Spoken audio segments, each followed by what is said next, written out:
Baywatch was really big around the world, Asia, Europe, like there was Baywatch just stood for the quintessential American dream, I think. And I was very young. I was like 7 or 8, but my mom used to love the show.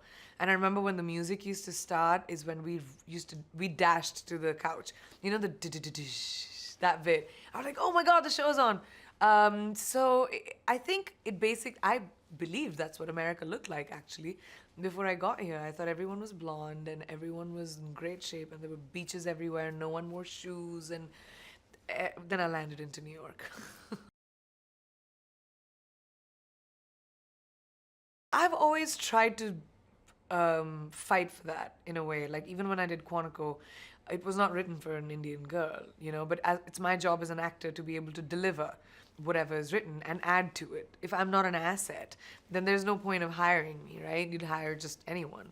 And that's what I did with Baywatch as well. Like I think Seth and I were on the same page about what Victoria should be like, and where she came from. She wasn't just a drug dealing evil person. She was driven. She was a force to reckon with, and not a lot of girls can say you took on the rock. So all of those things were super exciting for me, and I really want to be one of the champions to pave the way for interesting casting, like you said. Casting of people because they're good at what they do, not what they look like, or the color of their skin or where they came from. And I've really had the ability to do that in America so far, at least with my 2 projects.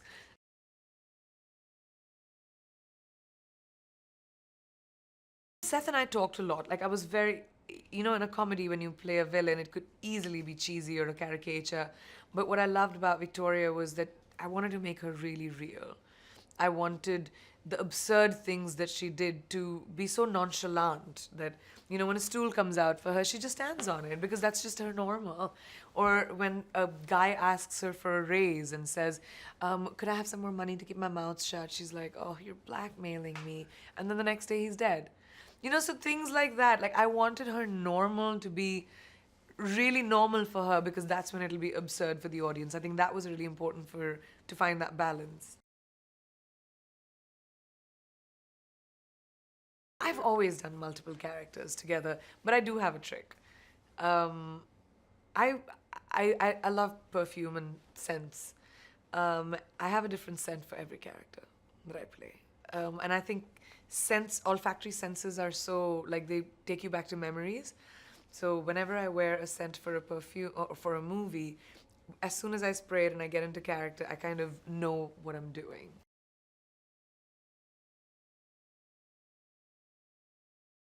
I was the one who lucked out, you mean? I didn't have to be on a diet of an almond and work out for 5 hours and wear those really tiny outfits where everything is on display. It was, it's hard. You have to suck it in and like you got to like be in that crazy shape. And I was nowhere close to jealous. I was sitting under my umbrella with my stilettos on, sipping a Mai Tai, eating a pizza while everyone else was starving and going to the gym.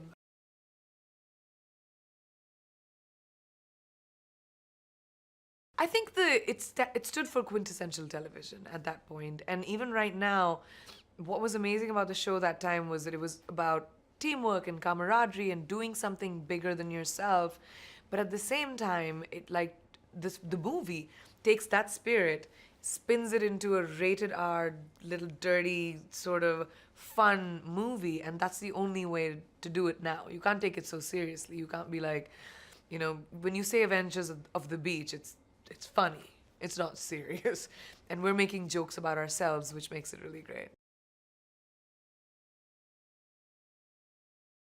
I think the evolution of entertainment is so great right now. We can imagine or think of anything and put it out and people will consume it because there's so many different kinds of entertainment that people watch. And I think comedy has definitely evolved. I mean, I was a little like, okay, this is racy. And the first time I said the F word, my ears went red because I've never said it on camera. Like,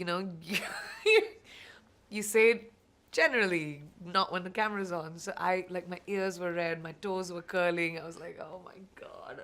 So it was a lot of fun though. I got used to it after that. Because it's like a no-brainer kind of a movie. You don't have to overthink it. You go in there, entertain yourself, relax, laugh for like a couple of hours, and go out into the world. And everything happening around the world right now, it's just a tough place to live in.